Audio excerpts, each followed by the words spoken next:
Good morning, Paul. It's Tuesday, the 22nd of November. Here's a heads-up brief for today. Thanks, Uday. Go ahead. Paul, the political uncertainty in Malaysia continues. The king extended the deadline for a government to be formed to 2 p.m. today local time. It was meant to be done by yesterday. Barisan Nasional and the Pakatan Harapan said that they will form the government. This will be an uneasy alliance given their history and hostility. There's also increasing communal tensions. There's posts bringing up the 1969 racial riots circulating across social media.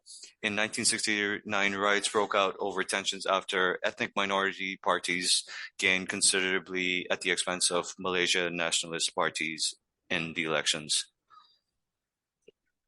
Yeah, and I think there's a bigger issue at play that the forming of coalitions that are strongly opposed means that there's all going to be kind of tit for tatting, asking, what you'd like to see is the guys, Pakatan Harapan, they got the most votes, insisting on nobody that's on pending and underway corruption charges attends. But I think you're going to find it's the other way around. They're going to ask specifically the people that have attacked them don't attend, otherwise we're not going to join with you and you won't have power. So none of this is about values, integrity, and the good for the nation. It's all about a little group of very fat, ugly men getting power and control. So I think it's getting closer to a coalition being formed by appeasing each other, by dropping any semblance of values. So this does not go well for ongoing governance or indeed for the stability of the country. And it's more of the same, that the little men that pretend they're highly religious and ethical, that are indeed the opposite, are going to hold way too much power. So I think we need to upgrade Malaysia post-election to watch very closely, okay? Yeah, definitely, Paul will do that. Paul, in Indonesia, the 5.6 magnitude earthquake that struck Cianjur in West Java yesterday resulted in the deaths of at least 62 people. There's some uncertainty over the death toll. Governor Ridwan Kamil had said that 162 people were killed. Over 700 people have been injured. Okay, thank you.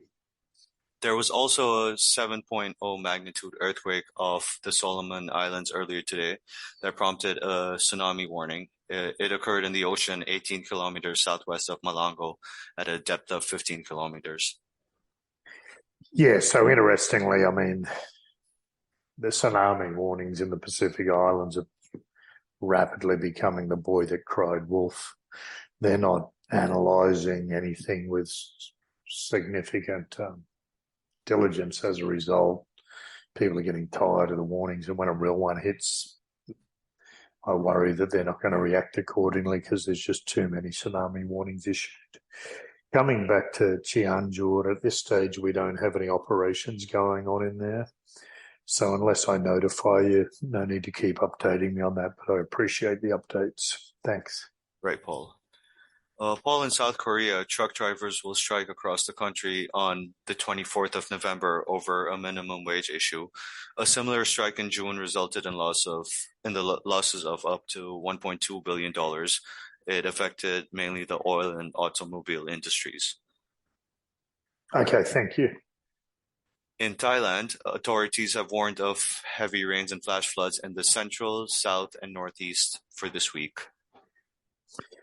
It's going to be interesting to see how that unfolds because they originally said expect rain Monday, Tuesday, Wednesday. Last night, we're about 3 hours south of Bangkok.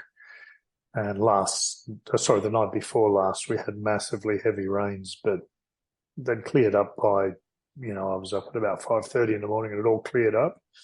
And it was a beautiful day. It clouded up in the evening, but just have another look. I'm not sure whether it dumped everything and they're still giving, or there's more banks coming in. So let's just keep an eye on that. Right, will do, Paul.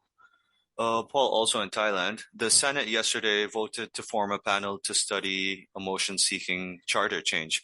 Now, we had produced an assessment on this last week saying as much that they will consider it, but the feasibility of changing the 2017 constitution is low. Okay, keep a close eye on that. Thank you. Yeah.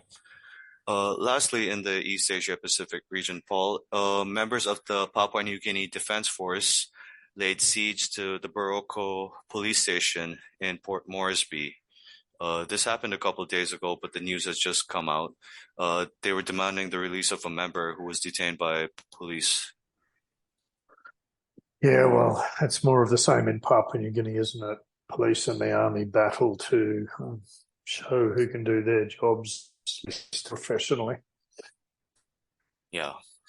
Moving over to South Asia, Paul, there's political tensions related to the elections are continuing in Pakistan, Nepal, and Bangladesh. In Pakistan yesterday, thousands of people blocked the expressway to Gwadar port in Balochistan. Now, this is a key Chinese project under the China-Pakistan Economic Corridor. Locals have protested against these Chinese projects because there's a lack of jobs and developments and the exploitation of natural resources, which is feeding an insurgency there. And just to clarify, it's totally unrelated to Imran Khan and political events. This is purely about the disdain for the Chinese being there doing investments and using so many Chinese labourers and taking control over what's fundamentally sovereign land of Pakistan. Is that correct? Yes, it's also because the Balochis, Paul, they feel that Pakistan is also exploiting their resources. So it's both the Pakistani state and China is the one doing the projects. Gotcha. And the Balochi probably have a very strong case stating that Pakistan's raping them blind. Okay, got it. Thank you. Paul, lastly, in the Europe, Middle East, and Africa region, the French embassy yesterday in Burkina Faso asked authorities to move for more protection after violent anti-France protests took place at the embassy last week. Locals have been protesting against France's alleged interference in the country, and this comes amid rampant insecurity and two coups this year. They're demanding the expulsion of the French ambassador, and violent protests are likely to continue. Okay, thank you. That's the brief for today, Paul. Any closing comments from you? No, thanks. Thanks.